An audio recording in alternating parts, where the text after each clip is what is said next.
Hi Eddie. Hi Rosa. Firstly, can we just check on the players who've been out injured? Alan Saint-Maximin, how's he doing? Yeah, he's doing okay. Trained well this week. Yeah, we're pleased with him. He's making good progress. So there's a chance he could be in the squad? Yeah, there's a chance, yeah. Okay. And Alexander Isak, how long are you expecting to be without him? Unknown at the moment. I think he's presenting very well. He's running on grass. He's increasing his speed. So he's in a good place. But the medical team just holding him back slightly at the moment from any more than that. So hopefully it won't be too long. What's the exact nature of the injury that Isak suffered? He suffered a muscle problem to his thigh. The scan wasn't overly bad, but again, the medical team just being cautious with him at this moment. And we haven't seen Jonjo Shelvey this season since the injury that he suffered in the summer. How is his recovery going? It's going very well, yeah. I mean, Jonjo's, I'd say, ahead of schedule. He's hopefully going to be involved with us today in training for the first time.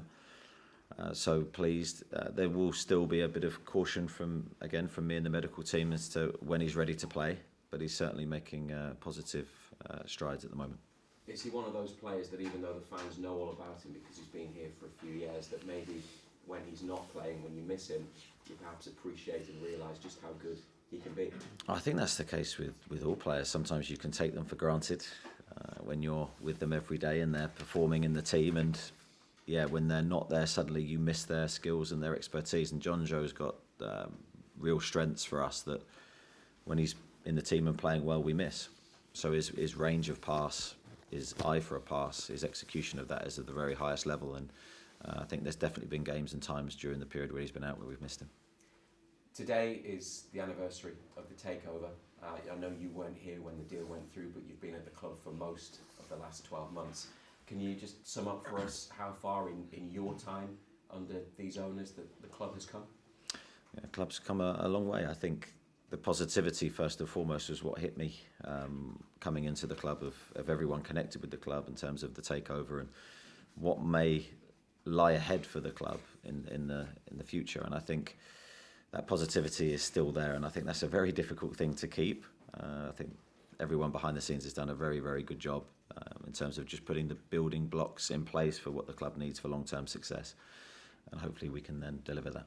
And there's been a lot of growth and success on the field and the progress that you've made, but it's also been about some of the changes behind the scenes, hasn't it? The infrastructure, the training ground that we're at now, the academy, everything else. So how important has that side of things been from your perspective? It's hugely important, because I think without those structures in place, the long-term success isn't going to happen. So I think first of all you need good people in the right positions with a long-term plan, and then they need the freedom to then execute that plan under everyone's under pressure, but not under consistent pressure every day, because you've got to make the right decisions for the long term. So a lot of work going on behind the scenes to improve everything that we deliver for our current players and the players that we'll have as we continue to exist. So I'm very positive about the future. Just finally, a couple of football questions. You spoke after the win at Fulham about Joe Willock, who had a particularly good game last weekend. How much more, though, is there still to come from Joe Willock, do you think? I think there's a huge amount. I think he's got all the tools. Athletically, he's very good. Technically, he's very good. And he's got, as he showed when he first came to the club, an eye for goal, although we haven't quite seen that fall into place yet this season. I believe it will. We're working with him consistently on different aspects of his game, but he's been really receptive to that work, so I think he's in a very good place. And lastly, on midfield generally, given how well the three who started last week and Elliot Anderson, who came on, did at Fulham, with Joe Linton having had another week to get over his injury problem, you must have a really tough call to make over who starts there against Brentford. Yeah, it was a problem I had last season for a long period of time, where the consistency and selection was there because the performances were so high. It's a nice problem for me to have, because I haven't had that a lot this season. But it's nice to have some strength returning to the group now, and that's going to be pivotal for us as there's a lot of games to come. Thank you. Thanks for it. Morning, Eddie. Is Joe Linton okay? 100%? Joe Linton has trained this week. Yeah, he's fine. Yeah, and no COVID symptoms yourself in terms of team news? touch wood at the moment. I'm all right. I'm actually a little bit croaky this morning. Don't do it again. No, I think I'm fine. I know we touched on it yesterday and you've spoken about that before, but it was an unbelievable situation for yourself against Brentford the last time, sort of sitting in a hotel room listening to the crowd. It was it still lives with me today. That 90 minutes was the most stressful 90 minutes I've ever had, I think, because I was out of contact with my team. Coaching, to even trying to communicate with the coaching team was incredibly difficult. And so you're sort of reactive to things are happening and you're picking it up minutes after it's happened. So that was very, very difficult. But I have to say credit to my coaching team that day. They did a great job, and to the players, because it was an important point for us looking back with hindsight. You know, the time it was like, that's maybe 2 points drop, but I think it was a point gain, 3 goals scored, and a very good atmosphere as well. As Razor says, big day for the Newcastle United supporters today. I suppose they're celebrating the last year. What has pleased you most about the way the club is run when you look back in your time in charge? I think probably the controlling of emotions. I think it's been very stable. So when I look back at the early weeks we had, which were high pressured, not always the outcome that we wanted, I think there was a calmness and an understanding of the position we were in, which I think is sometimes easy to say but very difficult to execute. So yes, we all wanted instant results, we all wanted an instant uplift, we wanted to get out of the relegation situation very quickly, but I think there was an understanding of the dynamic of results and team and football, and I think a lot of support in those early days, and I think that was hugely important for what happened afterwards. Almirón, 2 goals for him last week, a really good display. He appears to be, if I dare say, a confidence player. Will that have done him the world of good last week? Yeah, I think every player's a confidence player, but I think, yes, some maybe more than others. I think Miggy's mentally very strong. I think when you look back at his career and the challenges that he's faced and different countries he's played in, full credit to him for that journey. And I think he arrives here now probably mentally in the best place that he's ever been. And certainly during his pre-season form, I thought he was outstanding. He's taken that now into this early part of the season. I think there's a lot more to come as well. I'm excited by what he can deliver. But even when he's not scoring, I'd say he delivers so much for the team that maybe goes unnoticed. Thanks. Andy? Monday. We've seen this kind of entertainer style come out against Fulham at the weekend, against Manchester City. What does this side need to do now to produce that consistently, would you feel? I think that's the hardest thing to do, to consistently score goals against every type of opposition. Yeah, that's not easy. I think only Manchester City really at the moment are a team capable of doing that, and they make it look effortless, but they've had to work really hard, and it's been a long period of time to get to that position. So I think different tests, different teams require different things, different skill sets. We're still, I think, exploring that. We have to manage games and situations probably better. If you look at our last 2 home games, I think Crystal Palace game, we were very unlucky not to win that game. Bournemouth game was slightly different, so we have to learn from that most recent experience and make sure we use those things that we've learned for tomorrow. An interesting sight down at Fulham was Garang Kuol in the away end amongst the supporters. He looked like he was having a cracking time, in fairness to him. What did you make of that he was in there and seemingly having a pretty decent time in the sport? Well, I think it shows the type of lad that he is. I think he's embracing everything to do with Newcastle, and I'd encourage that. And I think he's in amongst the supporters. He will have a huge feeling of what Newcastle means now to the supporters. So being in and amongst that, you get experience firsthand, the passion, the feeling. So that will help him now going back to obviously what he's doing currently, to know what's ahead for him.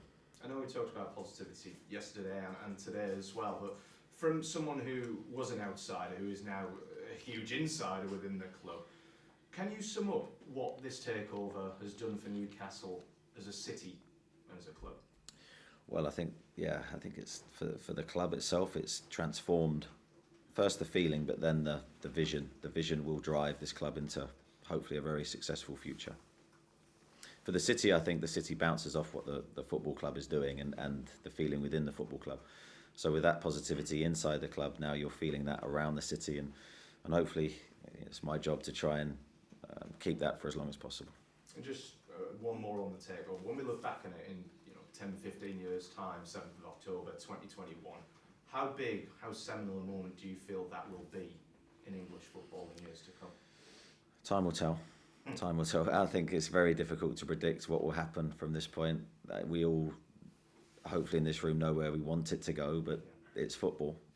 It's life. Nothing's ever in a straight line. Nothing ever comes easy. So there's a lot of work ahead, a long way to go before we're close to where we want to be. We're building blocks all the time. We're building the foundations, hopefully, for success. But we know it's not going to be a straight line, as I say. Just finally, like Keith was saying, there's plenty of celebrations amongst the supporters. There will be a celebratory sort of atmosphere at St James's Park tomorrow. How much of an extra edge does the occasion, does the anniversary give this game against Brentford? Well, hopefully from my side, yes. Hopefully it gives the crowd a level to go to. Now, that's difficult to surpass how they've been this season for us, because I think they've been absolutely brilliant in every moment. Successful, unsuccessful, they've backed the team. But yeah, if there is another level to go, then we'll embrace that, and hopefully it will spur the players on to give even more. Thanks, Eddie. Best of luck tomorrow. Thank you. Alistair? Big changes, as everyone's been saying, over the last 12 months, Eddie. A lot of money spent. Do you understand why some people are uncomfortable about the source of that money? Yes, I do, and I understand the question. But for me, the directors and owners test, ratified by the Premier League, I have to have faith in that process. So obviously I've been the decision maker behind where some of that money has gone, and I've looked at it purely from a football perspective, trying to recruit the best players for Newcastle. And the next 12 months, how do you see that going? In terms of? Well, we've had 12 months since the takeover. Club looked like it could get relegated last year, and now chasing European football. So what's another 12 look like? Very difficult to predict. I've always stayed away from predictions and trying to give you a clear answer to that. All I will say from my perspective, we'll try and improve the team to the best of my ability and my coaching team's ability, try and take us to another level. Certainly at the early stages of this season, I've been very pleased with the attitude of the players in that quest. Okay, thank you. Sam. Thank you. Eddie, I just wanted to ask about Brentford. Your team did pretty well against them last season, out of the way, but I mean, in their way, they've been very impressive since hitting the Premier League, haven't they? They've been very good. I think certainly watching them in the Championship for a couple of years, I thought they were a very strong team. They haven't changed too much or deviated from their plans. They might have tweaked their systems from time to time, but they're a very effective team, very difficult to play against. Set plays, they're very strong. I think their manager is an innovator. I think he's very good. Thomas, I think he's done a really good job there. Continues to ask very difficult questions of every team they play against. So we know it'll be a really difficult game tomorrow. Thanks, broadcasters. Damien Spellman? Eddie, you talked about your vision earlier when you first came in. In terms of the plan you wanted to put in place, are you on schedule? Are you ahead of schedule? Yeah, don't necessarily have a timeline as such for different things. I think it's you're working with a long-term vision of trying to take the team where you want to go, but then you work week to week trying to get results and trying to elevate everything that you deliver for the players. I think there's been a process we've gone through and changes in our style of play slightly as we've evolved. So those changes I think have taken place probably month by month, subtle tweaks, changes to the team, changes to what we're doing. And I think there'll be more to come. So we're starting the process. I don't think we're anywhere near what we can be yet. And just in terms of the controversy Alistair mentioned earlier, as an employee of the club, how do you rationalise that? Do you have to compartmentalise it? Do you have to separate that from what you're doing day to day? I think for me, I said this right from day one, it's always about the football for me. And if I veer too far from that and I go into areas of the club that won't benefit my players or the team, then I'm not going to do my players justice. So everything for me is about trying to get the best out of the players that I have every single day. And hopefully that shows when we play. I've never veered too far from that in my football or my management career, and I think that's vitally important for me. Eddie, do you remember the takeover news breaking 12 months ago? Where were you in the world? What were you? Yeah, I do, but not with any major reaction really. It was sort of nice to see some of the scenes and the happiness that Newcastle, obviously I'd watched from afar and seen that it was a difficult moment for the club previously. But there was no hint of what was to come for me, so I was just watching like everyone else would around the country. Unless you're actually in Newcastle, you have probably a different perspective. So probably just a pleased reaction for the people. You're out of work. Were there no thoughts that one day you would like to manage this club in the new era? No, there's always been, as I've said, every time I've come to Newcastle, I've been, as an opposition manager, I was very impressed with the environment, the club, everything about it. The match day experience I thought was very, very good, very special. But nothing more than that. There had never been any hint of anything happening with Newcastle before. So, yeah, that was how I felt. Luke, when the job offer came in, or when you applied for the job, was there any hesitation? Was there any misgivings that you had because of the identity of the owners? No, because I think when you look back, the takeover happened very, very quickly. I don't think there was any real rumour it happened. And as I say, for me, the directors and owners test, if the Premier League had ratified that, I had to put faith in that process. So then when the job offer comes to me, I'm looking at it purely on football. Do I want to manage Newcastle United Football Club? And the answer was a resounding yes from me, and for all the reasons I've given plenty of times before. So it was purely looking at it from a football perspective, Luke. And I think when we look at it, and as a media pack, we've had our fair share of criticism because of the takeover and the way we've reacted to it. But I think it is important to stress that this is a country that is a military, strategic, economic ally of the UK that invests in all sorts of UK businesses. Is that the sort of thought process that you have now, that when you think about who the owners are? Yeah, I think that gives a different slant on a lot of what is said. So yes, I'm aware of that. I've never really answered that in these press conferences because I don't want to go into an area that is not a specialist area for me. So the minute I start engaging in those conversations, I think I go into an area where I'm not comfortable. I don't have the knowledge. So you could come back to me with another question and I go, oof, you've blown me away with that, because I have now got no answer to follow up with. But obviously I'm aware of that, and I think that gives strength to, as I say, the owners and directors test, which is vigorous. And as I say, my faith goes into that process. And where can this club be in 5 to 10 years? We know what the owners have said. We've got it on record where they want to be challenging for all the trophies and silverware. You'd love to be the manager who does that, I presume. Yeah, I think it's very difficult for me to put myself into that position and to look too far ahead, because it does no use. All it does is give you a nice headline. It doesn't really help me in this moment. Now we're very, very early into the journey that the club will go on. We've taken over a club that was in a huge relegation battle. Yes, we've made signings, but we're still aware we're very delicately poised. Our journey could go one of two ways this season. It's not a formality. We have to earn every point we get. I've got to keep my players in the present and focusing on the next game. So looking and transitioning yourself into the future is no use for me. Thank you. Craig? Morning, Eddie. You say the takeover happened quickly from afar. It took 17 months for us to go. We wish. But yeah, Luke and Oscar sort of asked the questions I was going to ask. So what I will say is, can you take us to that moment where you were in for the job and you'd lost the job and then you had the job? Just talk us through your emotions during that period. Yeah, so I think the moment I found out that it was myself and Unai going for the job, I sort of resigned myself that it wasn't going to be mine. For obvious reasons, I think. You look at his track record and the clubs that he's managed, etc., etc. So I was quite relaxed about the situation. I'm a believer in fate and certain things happening for a reason. So it wasn't meant to be. It wasn't meant to be. I couldn't get too, in that moment, down about it. While there was obviously a sense of huge disappointment, because I felt, for me personally, Newcastle was the one that I wanted. So, yeah, but I think mentally I'm able to put those disappointments to the back of my mind. And then, then obviously it came around very quickly and things changed. And that's where the fate part and believing something happens for a reason.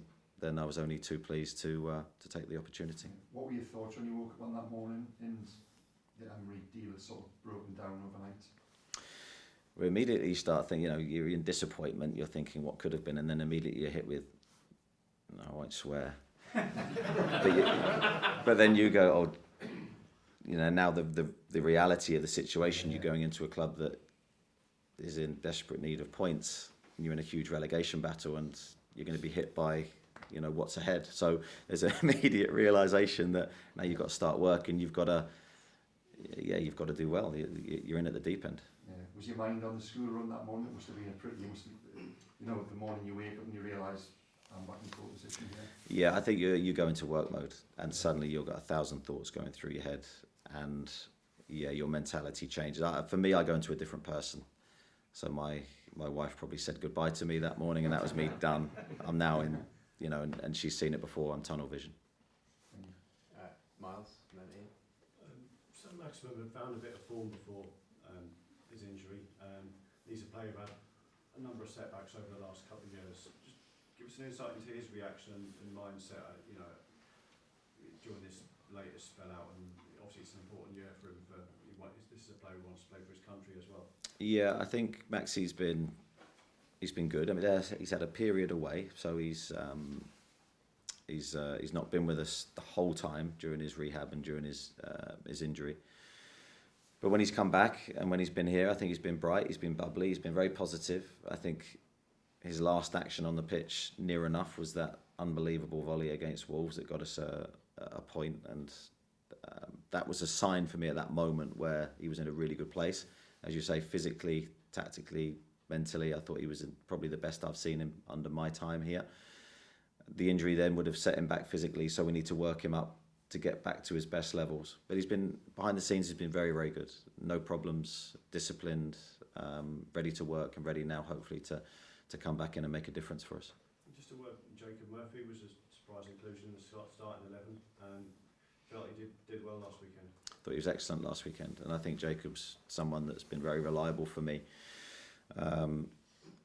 Very conscientious, professional, highly intelligent player.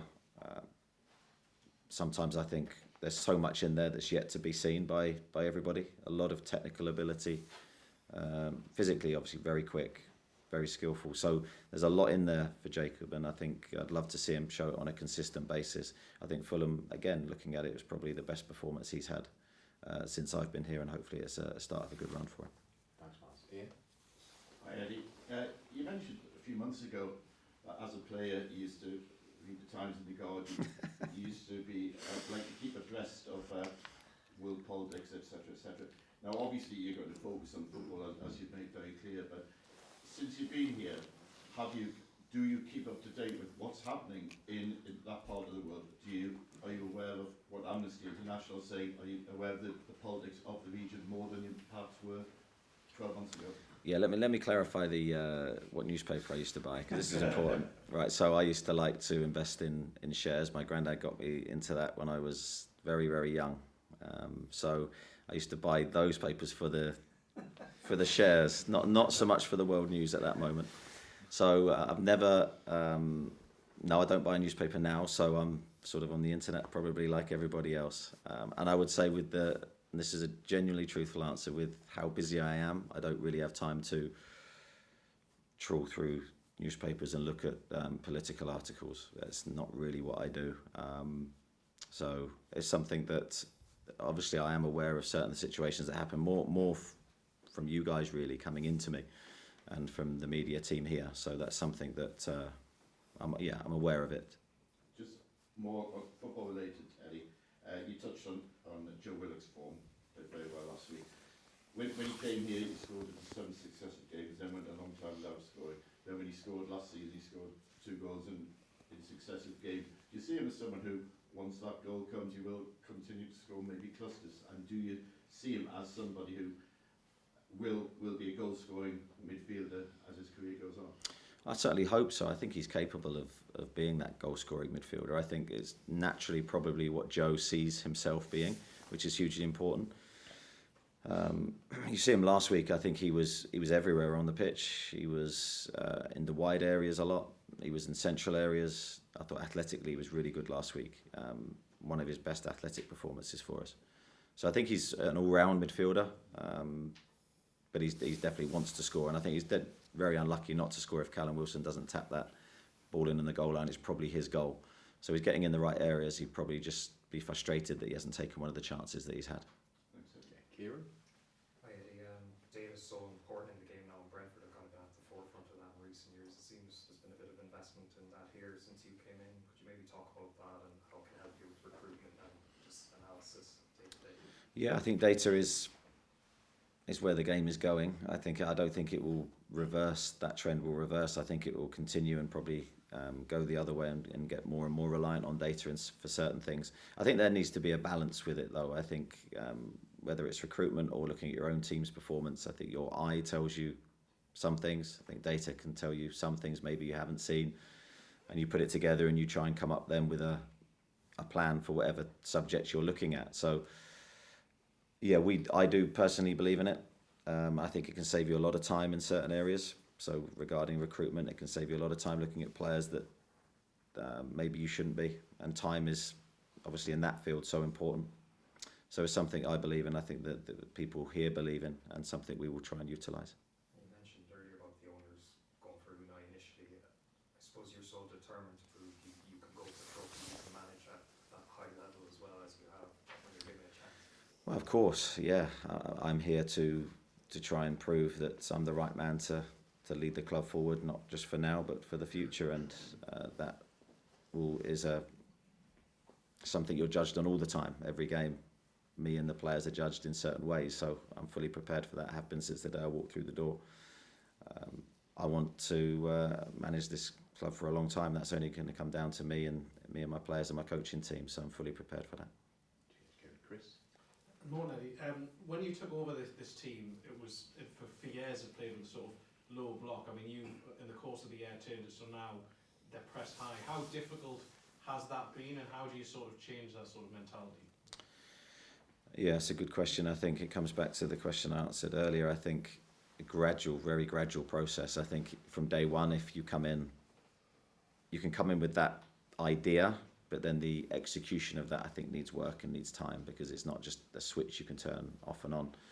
It's daily habits, repetitively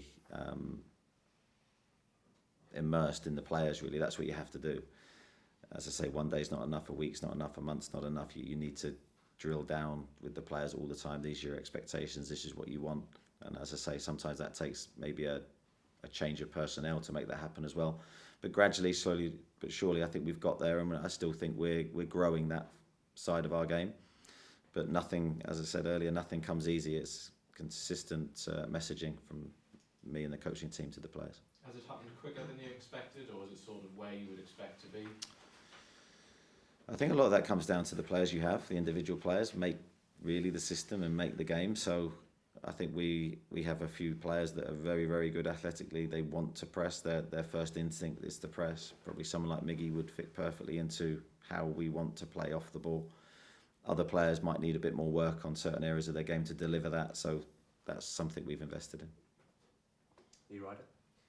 Eddie, the chairman put out an open letter yesterday talking about the long-term vision. Wondering what your sort of thoughts are when you read that. I'm really pleased that he's communicating with the supporters and with everyone connected with the club. I think that's very, very healthy. Yes, the long-term vision, it's there in black and white, but there's nothing I didn't know or want really for the team and for the club, myself. So I think it's great that we're all there supporting the team, supporting the club, and I think it's really important that everyone has a voice as well. And when we talk about long-term vision, I mean, it's been 10 years since Newcastle even in Europe. Is that too long to have to wait another 10 years for that to happen, or do you believe it can happen a little bit sooner? I can't put time scales on things, as I said earlier. I don't think that's healthy for me or the team. But certainly, in my experience in management, things can happen when you don't expect them, and magical things can happen if you really work hard and everything clicks together. So I'd never say it can't happen in this time, or it may take this time. Football will decide. And I mean, at the moment, it is early days, but you are in a Europa League, Europa Conference League place. Would you shirk that? I mean, a lot of people have got a bit snobby about that competition, but if it was thrown at you, would you accept that? Certainly, I wouldn't turn anything down. In a sense that achieving things and playing in European competitions for me is is something we need to aspire to. So we're not afraid of that. Whether we're capable of that, who knows? Time will tell. But we need to be consistent in the Premier League. We're in the middle of a really important run before the World Cup. A lot of games to come. So we will go for every game and try and win. And just finally, I'm pretty sure you would have been watching the European games last night anyway. Is there part of you that gets a little taste for it when you're watching at home for those type of nights? Yes, I think when you're watching the European games, there's always part of you that thinks and elevates yourself into your own team. I think sometimes, especially with what's happened to us early season with injuries, I've probably been pleased we're not playing midweek and we just have the one game a week to concentrate on. But certainly there will be a time, hopefully, in the future where that is a reality for us. Okay. Martin? When you were initially in the run for the job, Eddie, was there any reservation at all about the ownership? And it was said that you interviewed very well. What was your vision that you sold to the board here? Just me, really. I tried to sell me and my way of working. I was very honest. So it was a case of me presenting on my philosophy, how I work, what I would do with the players, where I see the team going. So just a very honest presentation about that. And no, as I said earlier, once the owners were ratified by the Premier League, for me that was me trusting in that process. The flip side of that is, what was the vision that they sold to you? I would say very open and honest, very ambitious. I think there was a lot of talk about the future and where the club will be or where they want the club to be in the future. But I think the first priority, and they were well aware, we had to stay in the Premier League. That was sort of the short-term aim. And then I think off the back of that, everything long-term could fall into place. So there was that instant, that was the goal. And it was very, it was very detailed. Okay, that's what, Jordan? I know you said you'd taken the Newcastle job regardless of the takeover, but have you ever thought about how different it might have been if you had came under the previous ownership? Because obviously you've had a big air of positivity since you've arrived. No, I haven't really. I don't. Again, not sure that would have been useful energy for me. So I was attracted by Newcastle, the club, everything surrounded with the club before the takeover. But yeah, I haven't elevated myself into that, and it's probably a good job because I think the reality when I got here and the positivity and everything that's happened since has been so good to be part of. I wouldn't have wanted it to be any different. Just one more, Lee. Are you any good at investing in shares? I stopped a long time ago because I was very bad. So the days of me looking at the shares is over. But I was into it for a period of time. As I say, my granddad got me into it, and I'm not sure I should thank him for that. Did you not use the data well? No, I didn't. Didn't know about data then. It might help me.